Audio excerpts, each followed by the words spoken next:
Which quarterbacks are toughest to project? The answer right now on FFT Express. And what's up, everybody? Welcome to the show. Adam and Heath here. All right, Heath, the floor is yours. Start me off with a quarterback who is the toughest to project, or one of the toughest. I'm just kind of going down the projections and choosing the one who's currently projected the highest, and I would say is Jordan Love. And a big part of that is the fact that he threw plenty, 579 attempts in a full season in 2023, struggled early in the year, battled some injuries, missed a couple games, and then threw almost not at all in the 2024 season. I think it's also difficult to know, does Jordan Love still have the 250 rushing yard, 4 rushing touchdown potential that he had in 2023? Or is it more like what he did last year, which was almost nothing on the ground as a rusher?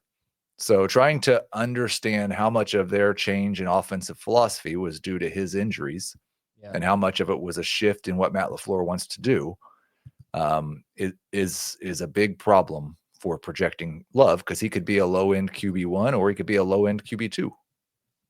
I'd like to think that the lack of rushing last year was related to his knee, because he hurt his knee in week 1. But I don't know. But he went from 14.5 rushing yards per game to 5.5 rushing yards per game. Huge drop off there. Yeah, it's worth noting that Heath, even in the kindest projections, probably doesn't see Jordan Love being a league winner for you. Right? He's low-end QB1, you said? I think in my projections, he's 12th. In my rankings, I think he's 13th. So, yeah, right in that range. All right, another. Oh, sorry. Yeah, I've got 3 all kind of in the same range. Love's at the top. I think number 2 is Tua. We've basically seen a different version of Mike McDaniel's offense almost every year. And last year's version was not one that produced very many explosive plays. It was not one that produced particularly great offensive statistics, although it was better for the running game, just not for the passing game. We don't know if Tyreek Hill has started to lose a step, or if Tyreek Hill is going to bounce back and be the guy that he's always been. We don't know if Jonnu Smith's even going to be on the team.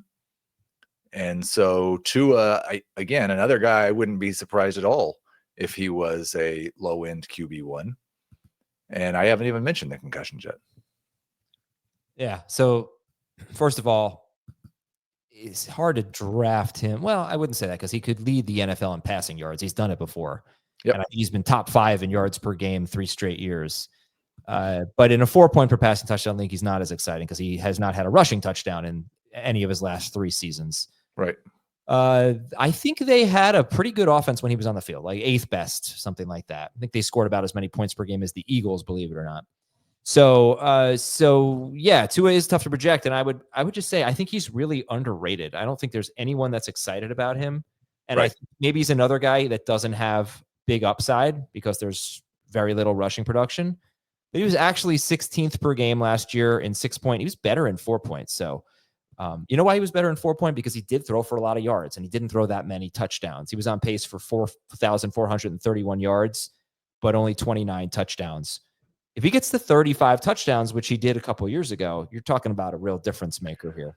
I think the best he's done is 29 touchdowns. Okay, but then he was on pace for that? Or am I crazy? Maybe on pace for that 2020 2 years ago?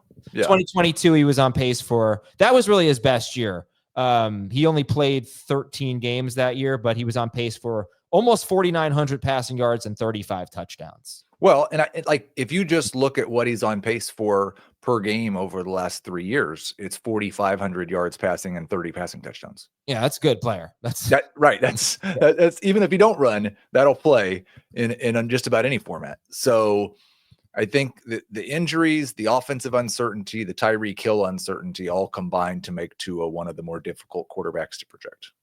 Yeah. Okay. So give me the next one after this commercial break on FFT Express. Jordan Love, Tua Tagovailoa, and Caleb Williams. How could he not be difficult to project? He got Ben Johnson, he got Colston Loveland, he got Luther Burden, he got a good offensive line, or at least a better offensive line, and he was absolutely awful as a rookie. I think they're going to draw it up to get the ball out of his hands quicker. so that he doesn't repeat last year's league worst 68 sacks for 466 yards lost. My goodness. But we don't know. Like, he had a little bit of a problem getting rid of the ball in college. It wasn't a problem there, but I think coming into the NFL, that was one of the concerns. The yards per attempt at 6.3 is like 10% worse than what you would even consider acceptable. The 3.6% touchdown rate last year is not that uncommon for rookies, but as Trevor Lawrence has shown, guys don't always shake that early in their career. So there's a lot of reason to be really excited. And I think when you're drafting Caleb Williams, he's one of those guys you probably just throw the projection out the window, because you can't use math to make a projection for Caleb Williams that makes him appealing as a QB1. But we all know the upside exists, and those types of guys with poor past performance but big time upside are very exciting. I just wonder, how bad do you have to be as a passer to rush for 490 yards and finish as QB 22 per game? This is what happened with him, right? And he was really bad. And he also didn't have a rushing touchdown, which was weird. Yeah, and I think the rushing touchdown part will definitely get fixed. But I mean, you want to know how bad you have to be? Just go watch some Caleb Williams film from last year. Yeah, I guess the optimistic point I'm trying to make is if he runs as well as he did last year, it's almost impossible. And how it's hard for him to not be a good fantasy quarterback with that rushing ability. He has to be so bad as a passer. Well, but I think those might be a little bit related as well. And I don't remember how many designed runs the Bears had for Caleb Williams last year or how many they're going to have this year.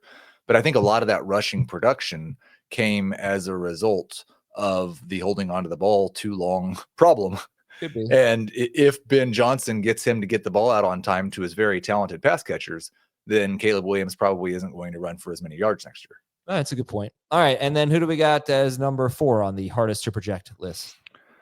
You know, there's a lot of guys after the top 18 quarterbacks, and I don't have Drake Maye in my top 18. JJ McCarthy, we've not seen him play in the NFL. It's very difficult to project him, but I think Maye is one that if you look at the film, if you look at the accuracy measurements, and if you look at what he did as a rusher, you can get very excited about what he could be as a fantasy football quarterback. The problem is, like, I'll feel better about this if Stephon Diggs is there at camp without any restrictions early in the year, but the weapons still might be amongst the worst in the league. Yeah. And honestly, the offensive line might be too, because I know they drafted Will Campbell.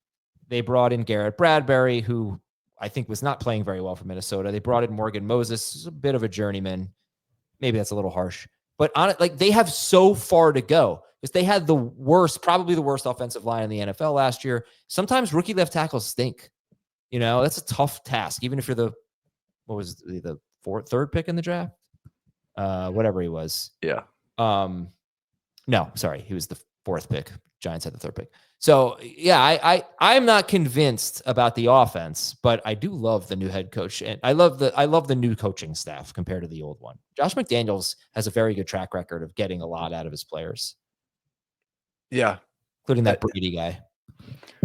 Yeah, I think it's been a little bit more mixed outside of that Brady guy, but it's still probably more positive than negative, and I think it'll be better than it was last year. I don't know how. It's just I don't know if he's going to have guys open. Yeah, that's a good point. Okay, thank you, Heath. Thank you, everybody, for watching and listening. We will talk to you tomorrow on Fantasy Football Today Express.